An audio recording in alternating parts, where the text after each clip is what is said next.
Hey guys, welcome to cloud DevOps engineering journey. Guys, हम discuss करते हैं बहुत important topic guys, security group. Security group actually होता क्या है गाइस? बेसिकली एक सिक्योरिटी ग्रुप क्या है गाइस? एक वर्चुअल फायरवॉल है that controls inbound and outbound traffic from one or more instance. इनका मतलब क्या होता है गाइस कि जब आपका एक सर्वर चल रहा है गाइस, तो यहाँ पे बहुत सारे कस्टमर है। जब आपका एक वेबसाइट सर्वर का अंदर चल रहे हैं तो बहुत सारे कस्टमर आपका वेबसाइट को एक्सेस कर रहे हैं। जब आपका वेबसाइट को एक्सेस कर रहे हैं, जब यहाँ पे वेबसाइट को एक्सेस करेंगे, यहाँ पे आपका क्या है? आपका डाटाबेस भी है। यहाँ पे आपका डाटाबेस भी है।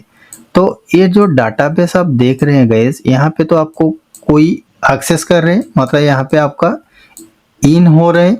यहाँ पे कुछ डाटा आपका इंफॉर्मेशन डाटाबेस में जा रहे हैं, फिर यहाँ पे कस्टमर को दे रहे हैं, तो इसको कहते हैं आउटबाउंड। इनबाउंड आउटबाउंड ट्रैफिक मतलब क्या होता है गाइस कि आपका सर्वर को अंदर जब आपका आएगा ट्रैफिक, इसको कहते हैं इनबाउंड। आउटबाउंड मतलब गाइस आपका सर्वर से एक्नॉलेजमेंट जाएगा और आपका सर्वर से उनको रिप्लाई जाएगा कस्टमर को, जो उनका रिक्वायरमेंट है उनको मिल गया और XYZ आपको उनका था जो रिक्वायरमेंट वो हो गए, तो उसको कहते हैं आउटबाउंड ट्रैफिक। तो जब गाइस आपका ये सारे चीज सिनेरियो होता है कि आपका कौन सा पोर्ट एनेबल करना है, कौन सा पोर्ट आपको डिसेबल करना है, तो क्या अलाउ करना है, क्या रेस्ट्रिक्शन करना है, सो दैट आपको वेब सर्विस जो चल रहे गाइस, ये जो आपका वेबसाइट चल रहा है, ये हैकर कभी भी उसको अटैक ना कर पाए।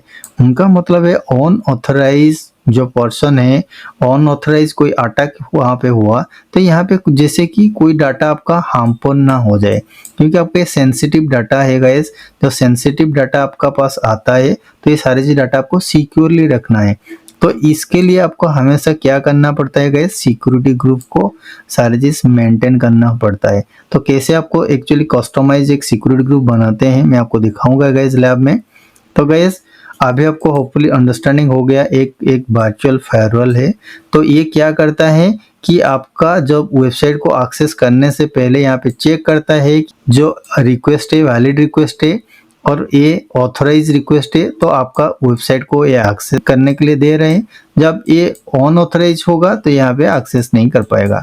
तो ये सारी चीजें, फिर आपको इनबाउंड ट्रैफिक जो ट्रैफिक होगा तो इसको कैसे मैनेज करना है, क्या क्या अलाउ करना है, पोर्ट, ये सारी चीज सिक्योरिटी ग्रुप में सारी चीज आपको मैनेज होता है guys. When you launch a instance, you can associate with one or more security group. Already guys आप लर्निंग कर चुके हैं, जब हम लोग एक EC2 इंस्टेंस लॉन्च करते हैं तो ऑटोमेटिकली हम लोग क्या करते हैं, एक सिक्योरिटी ग्रुप देते हैं। तो उनका 2-3 कॉज है। सपोज मेरा विंडो सर्वर है, तो विंडो सर्वर के लिए मुझे क्या करना है, RDP पोर्ट को एनेबल करना है।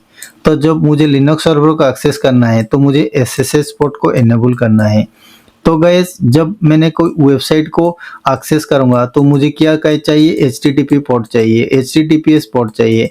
तो ये सारे चीज जो प्रोटोकॉल है गाइस, जो पोर्ट है हम लोग क्या करते हैं ना, उसको एनेबल करते हैं। यहाँ पे ई security group contents rules that allow traffic और फॉर्म द एसोसिएट इंस्टेंस। तो क्या होता है कि जो सिक्योरिटी ग्रुप में हम लोग जब रूल बना के रखे हैं वो सारे चीज रूल फॉलो करते हैं सारी चीज सर्वर के अंदर। तो जैसे हम लोग जो पोर्ट अलाउ करेंगे, जो पोर्ट अलाउ नहीं करेंगे, उसी हिसाब से हमारा कस्टमर एक्सेस कर सकते हैं गाइस। तो गाइस यहाँ पे क्या होते हैं, security groups are stateful, it meaning that incoming request from a particular IP address and port, the response is automatically allowed regardless the outbound rules. Day to day activities में वो access करते हैं और सेम चीज URL को hit करते हैं, सारी चीज डाटा होता है, तो इनकमिंग रिक्वेस्ट भी आता है। तो ये सारी चीज जो पोर्ट हम लोग अलाउ करके रखे हैं गैस, उसी पोर्ट के हिसाब से हम लोग एक्सेस करते हैं। आउटबाउंड ट्रैफिक भी गैस जब हमारे पास यहाँ पे गैस देखिए, यहाँ पे इनग्रेस मतलब इनसाइड और इनबाउंड, और आउटबाउंड मतलब इग्रेस ट्रैफिक होता है। तो गैस एक्चुअली क्या होता है, यहाँ पे मेरा डाटाबेस है, फॉर एग्जांपल ये मेरा है डाटाबेस है, ये मेरा लिनक्स सर्वर है।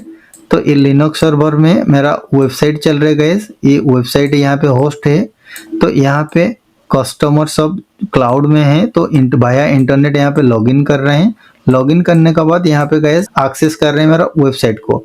तो ये जो ट्रैफिक जा रहा है गाइस अंदर, तो इसको कहते हैं इनकमिंग ट्रैफिक। तो जब यहाँ पे कोई रिक्वेस्ट भेज रहे हैं डाटाबेस, तो डाटाबेस भी तो उनको रिप्लाई करना पड़ेगा गाइस, तो डाटाबेस में कुछ डाटा रिट्रीव करेगा, तो ये आउटबाउंड ट्रैफिक। तो ये इनग्रेस इग्रेस क्या है गाइस, ये हम लोग अपकमिंग सेशन में डीपली पढ़ेंगे। तो गाइस अभी आपको इतना लर्निंग हो चुका है कि आपको जब भी कोई सिक्योरिटी ग्रुप क्रिएट करना है तो मुझे इनबाउंड ट्रैफिक रूल डिफाइन करना पड़ेगा। मुझे सारे चीज इनबाउंड में कौन सा पोर्ट अलाउ करना है स्पेसिफिक सर्वर के लिए, ये सारे चीज मुझे ही करना पड़ेगा।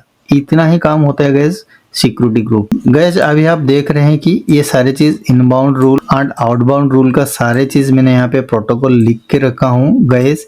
ये सारे चीज हमेशा आपको यूज करना होता है डे टू डे एक्टिविटीज में। एंड कभी कभी इंटरव्यू में भी गाइस पूछते हैं HTTP का पोर्ट नंबर क्या है, HTTPS का पोर्ट नंबर क्या है, RDP के क्या है, SSH का क्या है। आप कंफ्यूजन मत होना यहाँ पे। तो यहाँ पे सारी चीज मैंने लिख के रखा हूँ, ये सारी चीज आंसर देना 80 443 22 and outbound rules and traffic everything guys. Security group किस लिए यूज होता है, why security group are required in a server in a project. तो गाइस बेसिकली होता है enhancing security, segregation duty, granular control access and the easy of management. Security group क्या होता है guys, a essential layer of security by controlling traffic at the instance level. By setting of appropriate rules and you can restrict access to your instance to only the trusted IP address and ports are allowed. इसका मतलब already guys मैंने आपको बोल के रखा हूँ कि जब आपका एक आईपी एड्रेस होता है, फिक्स आईपी एड्रेस होता है, वही आईपी एड्रेस का थ्रू ही आपको एक्सेस मिल सकता है। तो कोई अनऑथराइज होगा, आपका आईपी एड्रेस होगा और क्या डिफरेंट होगा, तो वहाँ पे आपको अलाउ ही नहीं करेगा आपका वेबसाइट एक्सेस करने के लिए। जब आप वेबसाइट आप एक्सेस नहीं कर पाएंगे तो वहाँ पे क्या कर सकते हैं, कुछ नहीं कर पाएंगे। तो ये होता है क्या है कि unauthorized person on IP address को अलाउ नहीं करना है। तो ये सिक्योरिटी को एनहांस सिक्योरिटी करना मतलब उसका होता है क्या है, आपको सिक्योरिटी इतना टाइट करना है कि कोई आपका एप्लीकेशन को हैकर हैक नहीं कर पाए। तो सेम सिमिलरली चीज गाइज यहाँ पे आपको तो क्या करना पड़ता है, आपको मल्टीपल सिक्योरिटी ग्रुप होता होगा, कभी कभी प्रोजेक्ट में आपको डिफरेंट सिक्योरिटी पॉलिसी होता है। तो ये सारी चीज आप कब अलाउ करना है, तो कब वेब सर्वर को अलाउ देना है, डाटा सर्वर को क्या अलाउ करना है, ये सारी चीज आपको ही डिसाइड करना पड़ता है। तो सिक्योरिटी ग्रुप में गाइज क्या होता है benefit, security group simplify managing by allowing you to apply common rules and multiple instance. You can create a security group with predefined rules and apply to the new instance they are launched.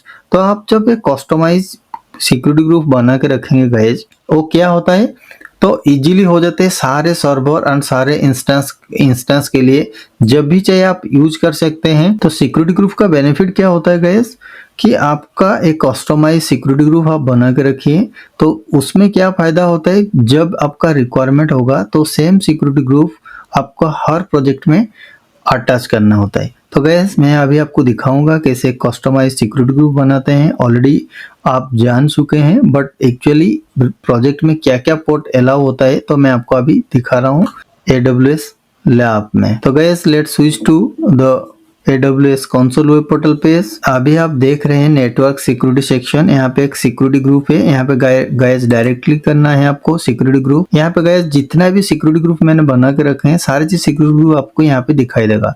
आप कैसे customisable security group बनाना है मैं आपको अभी guide करूंगा guys. तो guys पहले आपको क्या करना है, क्रिएट सिक्योरिटी ग्रुप में यहाँ पे क्लिक करना है। अभी आप देख रहे हैं कि यहाँ पे सिक्योरिटी ग्रुप का नाम देना है पहले। तो यहाँ पे आपको ऐसे नाम देना है गाइस जो कि आप हमेशा यूज कर सकते हैं आपका प्रोजेक्ट का हिसाब से। मैंने यहाँ पे दे रहा हूँ कस्टमाइजेशन प्रोजेक्ट 101 एग्जाम्पल गाइस अभी मेरे पास कोई भी VPC नहीं है, मैंने यहाँ पे डिफॉल्ट VPC सिलेक्ट करके रखा हूँ गाइस। नेक्स्ट गाइस सबसे इम्पोर्टेंट गाइस आपका है इनबाउंड रूल। तो पहले आपको क्या करना पड़ेगा गाइस, यहाँ पे इनबाउंड रूल करना पड़ेगा, क्योंकि outbound rule automatically by default all traffic allow करते हैं गाइस। यहाँ पे आपको इनबाउंड रूल में पहले 8 रूल में क्लिक करना पड़ेगा। पहले सबसे इंपॉर्टेंट चीज होता है गाइस SSH, हमेशा SSH, क्योंकि कनेक्ट करने के लिए कोई लिनक्स सर्वर को तो SSH पोर्ट आपको एनेबल होना बहुत जरूरी होता है। तो गाइस यहाँ पे मैंने पहले SSH का एनेबल कर दिया। फिर गैस आपका क्या होता है ना, विंडो सर्वर होता है। बहुत सारे विंडो सर्वर भी प्रोजेक्ट में होता है। तो विंडो सर्वर के लिए आपको क्या करना पड़ेगा, आरडीपी पोर्ट को एनेबल करना पड़ेगा। यहाँ पे देखिए गैस आरडीपी पोर्ट, यहाँ पे आपको सीडीआर ब्लॉक में सिलेक्ट करना है। तो फिर गैस यहाँ पे थर्ड रूल क्या होता है gas, HTTPS and HTTP। HTTP मतलब गैस आपका जो वेबसाइट चल रहा है लिनक्स सर्वर का अंदर, उसको अलाउ करना है। तो आपको क्या करना पड़ता है, HTTP एंड HTTPS। तो HTTPS अलाउ करना पड़ता है प्रोजेक्ट में भी गैस। तो यहाँ पे आपको HTTPS में आपको ऐड करना है। फिर गैस आपको क्या करना पड़ता है, फिर जो आपका रिक्वायरमेंट होता है, कभी कभी यहाँ पे SMTP, जैसे कि आपको कोई मैसेज सेंड करना है तो SMTP पोर्ट को आपको अलाउ करना पड़ता है गाइज। यहाँ पे कभी आपको प्रोजेक्ट में ऑल ट्रैफिक नहीं होता है गाइज, ऑल ट्रैफिक आपको कभी यूज नहीं करना होता है। तो जो रिक्वायरमेंट पोर्ट होता है गाइज, यहाँ पे आपको सारी चीज port based on requirement guys आपको सिलेक्ट करना पड़ता है। सपोज गाइज MySQL आपको सिलेक्ट करना पड़ता है, तो MySQL को डाटाबेस को अलाउ करना है, आपको डाटाबेस करना है। तो जैसे कि आपको यहाँ पे ऐसे कस्टमाइजेशन होता है गाइज, जैसे आपको MySQL रहा गाइज, सपोज PostgreSQL आपका चल रहा है, तो PostgreSQL को भी पोर्ट यहाँ पे अलाउ करना है।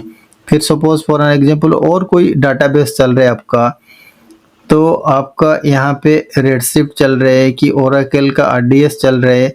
तो यहाँ पे गाइस आपको जो रिक्वायरमेंट है एक्चुअली गाइस, तो उसी को ही आपको यहाँ पे अलाउ करना पड़ता है। तो rest of the field guys यहाँ पे कभी ये ऑप्शन नहीं सिलेक्ट होता है, तो ऑल ट्रैफिक करो, यहाँ पे ये सारी चीज करो, इसको नहीं करते हैं। तो आपको ये हमेशा कभी भी नहीं करना है। जो रिक्वायरमेंट होगा आपका टीम का साथ, आपका प्रोजेक्ट का हिसाब से, तो उसी को यहाँ पे अलाउ करना है। कस्टमाइजेबल आपको क्या करना है गाइज, एक सिक्योरिटी ग्रुप बनाना है। तो ये सिक्योरिटी ग्रुप को आपको हमेशा एक प्रोजेक्ट में यूज करना है। तो आउटबाउंड ट्रैफिक भी गाइज यहाँ पे ऑटोमेटिकली ऑल रहता है डिफॉल्ट, जब इनपुट आएगा तब आउटपुट जाएगा गाइज। अभी आपको कुछ नहीं करना है, यहाँ पे क्लिक करना है क्या, क्रिएट सिक्योरिटी ग्रुप में गाइज। जब गाइज आप क्रिएट सिक्योरिटी ग्रुप में क्लिक करेंगे, ये पूछ रहे कि कोई डिस्क्रिप्शन दो अवेलेबल, तो यहाँ पे लिख दो रिक्वायरमेंट फॉर प्रोजेक्ट। आपको ऐसा ही प्रोजेक्ट में आपको एक कस्टमाइजेशन सिक्योरिटी ग्रुप बनाना है। फिर गाइज आपको यहाँ पे क्रिएट सिक्योरिटी ग्रुप में क्लिक करना है। गाइज अभी आप देख रहे हैं कि सिक्योरिटी ग्रुप आपका सक्सेसफुली क्रिएट हो चुका है। तो गाइज अभी हम लोग सिक्योरिटी ग्रुप में जाएंगे। जब सिक्योरिटी ग्रुप में जाएंगे तो हमारा कस्टमाइजेशन सिक्योरिटी ग्रुप यहाँ पे दिखाई दे रहा है गाइज। अभी देखिए, तो सिक्योरिटी ग्रुप आप जितना बना सकते हैं गाइज, उसके लिए AWS चार्जेस नहीं करता है। ये सारी चीज आपका प्रैक्टिस हो जाएगा गाइज कि मुझे ऐसा ही करना है, सो दैट मुझे जब प्रोजेक्ट में काम करना है, मुझे कस्टमाइजेशन सिक्योरिटी ग्रुप ऐसे बना के रखना है प्रोजेक्ट का हिसाब से। फिर जो प्रोजेक्ट में जो रिक्वायरमेंट होगा, मुझे उसी सिक्योरिटी ग्रुप को वहाँ पे अटैच करना है। तो गाइज अभी होप सो आपका सिक्योरिटी ग्रुप में सारी चीज डाउट क्लियर हो गया होगा। तो guys, thank you and have a great day. If you are into tech and want to stay ahead of the game, then you have got to subscribe and like to the Sai Raj Tech Cloud YouTube channel. Don't miss out on the latest tech trends and tips. Hit that subscribe button now and join the tech community at Sai Raj Tech Cloud.